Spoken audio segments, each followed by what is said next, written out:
I'm going to share with you the 10 keys to unlock what I call your Kwik brain. These are the 10 things scientifically proven to help you be faster, smarter, and better, to optimize your brain health and your fitness. Now, every single thing I'm going to say, nobody's going to debate. They're going to say, yes, of course, but common sense is not common practice. So what I'm going to ask people who are watching this is to rate yourself 0 to 10. How well am I doing in this one area? Like in terms of how I'm eating or exercising or something. And then you'll notice, everyone wants to know what the magic pill is. There's no magic memory pill, they're magic memory processes, right? If everyone wants to know the one silver bullet, you have to do all of these things because that's what falls within the focal point, meaning the 80-20 rule, the 20% that gives you 80% of the results and the rewards.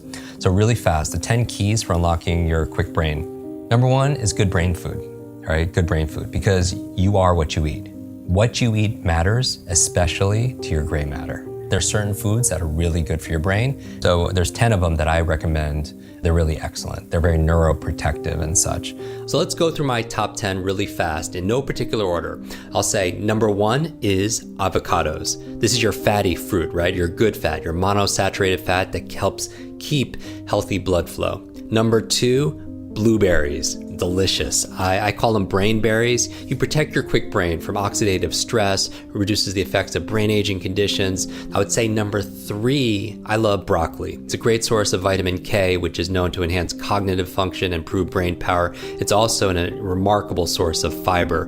Number 4, coconut oil. These are medium chain fats. These ignite your body's fat burning furnace to turn on, helps create ketones that fuel your brain. Number 5, I would say eggs. Memory improving choline, omega-3s, vitamin E. If you eat eggs, they're good for you and for your brain. Number 6, I would say green leafy vegetables. So important, right? Green leafy vegetables. This is your spinach, your kale, your collard greens. These are good sources of vitamin E and folate. Number 7, if it's good in your diet, I would say salmon. And I'm talking about the wild, deep water fish, rich in omega-3, essential fatty acids, DHA. Sardines are good too.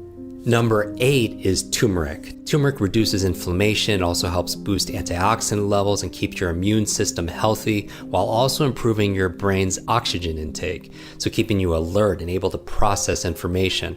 Number 9 is walnuts. These are high levels of antioxidants. Vitamin E protects your neurons. They ward off brain aging conditions, high levels of zinc and magnesium, which is really good for your mood, and being in a good mood is definitely good for your brain performance. And I saved the best for last. Number 10 is dark chocolate. I love dark chocolate. This is the most delicious brain booster, helps with your focus, your concentration. It stimulates endorphins, which improves your mood again. And generally when it comes to chocolate, I'm thinking the darker, the purer, the better for your brain. So a good brain diet is number 1. So just rate yourself on a scale of 0 to 10. How good is your diet? All right, number 2 is killing ants. Automatic negative thoughts, your self-talk. And so what I would recommend people, 0 to 10, how does that feel? How well are you doing? And not only that, but maybe going on a little fast or a cleanse. Like we cleanse the food we eat and things we put in our body, but what about the thoughts? Again, people get so addicted to these things like complaining and whatever you're rehearsing, you're literally rewiring your brain to get more of that. It's not law of attraction. There's a law of action that's going on because all behavior is belief driven. And so you're wiring your brains to be really rehearsing those things. That's why they say a fearful person dies 1,000 times, like a coward dies 1,000 times in their mind. A brave person dies just once. Because every time you're rehearsing, oh, I'm scared of public speaking, you do it over and over again, not only do you get the fear of it every single time, because your imagination, your mind doesn't know the difference between something you vividly imagine and something that's real. Literally, if you were to put on a brain sensing device, the same parts of your brain that would light up if a dog walked in, you see what parts of your brain lights up? And if you imagine that dog walking in, the same exact parts of your brain will light up. So the mind doesn't know the difference. It's the most powerful tool you have is your imagination. Going back to the power of killing ants, our thoughts are things and it's activating our imagination. So don't do it to rehearse your fears and the things that are negative. Number 3, I would say exercise. And this makes sense, but you have your brain primarily to control your body. And so as your body moves, your brain grooves. As your body moves, your brain grooves. When it comes to exercise, it's very, very clear. The research proves that when you move and you exercise, anything that's good for your heart is going to be good for your head. And so exercise is one of the best ways that you could actually feed your brain the oxygen, the blood flow. And people who exercise and are more physically active will do better on mental acuity tests, focus tests, memory tests, and so on. So move. Number 4, brain nutrients. And this is a subject that comes up because a lot of people travel, they have fast food lifestyles, and maybe they're lacking in certain supplements. And what I would say is, I'm not a nutritionist, but go to a doctor, a good functional medicine doctor, have a blood test. And I say the same thing for diet. When people say what's the best, do food sensitivity tests. See what your blood says, red, yellow, green. Red, stay away from. Yellow, sparingly. Green, and see how you flourish on it afterward, and then test it.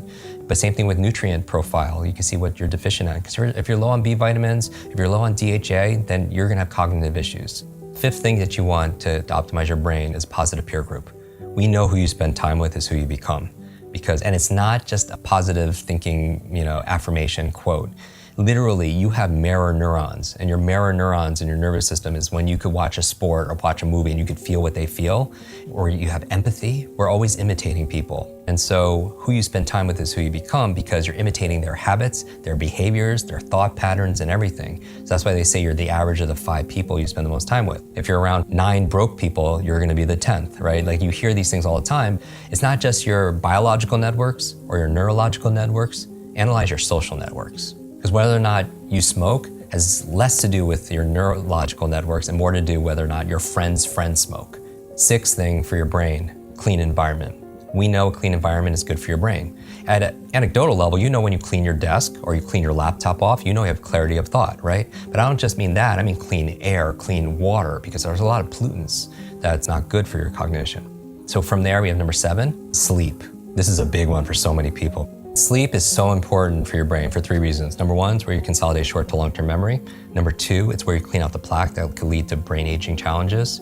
And that's what the latest research is saying in terms of leading to dementia and such. And then the 3rd reason is because when you dream. And here's the thing, you're like, what does that have to do with anything, Jim? It's like, you don't know how many amazing ideas and invention, literature, works of art came in dream states. Paul McCartney came up with Yesterday in his dream. A chemist came up with the periodic table in his dream. Elias Howe created the sewing machine in his dream. What are you dreaming about late at night? Because when you are working all day and you're learning all day, your brain doesn't shut off at night. At night, it's more active. People don't realize that. You think it's just not happening. It's actually more active, and it's coming up with solutions, and it's integrating stuff in the form of dreams. Number 8 is brain protection.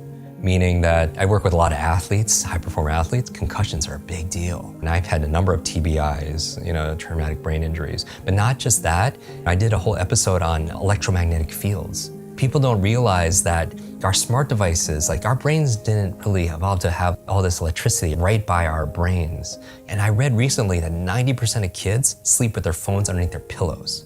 And then finally, 9 and 10, 9th key to keeping your brain alive is new learnings. Neurogenesis and neuroplasticity means neurogenesis, you could create new brain cells the day you die. Science never thought that. Neuroplasticity is saying you could create new connections, meaning that Einstein's brain wasn't bigger than any of ours. In fact, it was smaller, but parts of his brain were very highly connected because he would do these theta state brain thought experiments.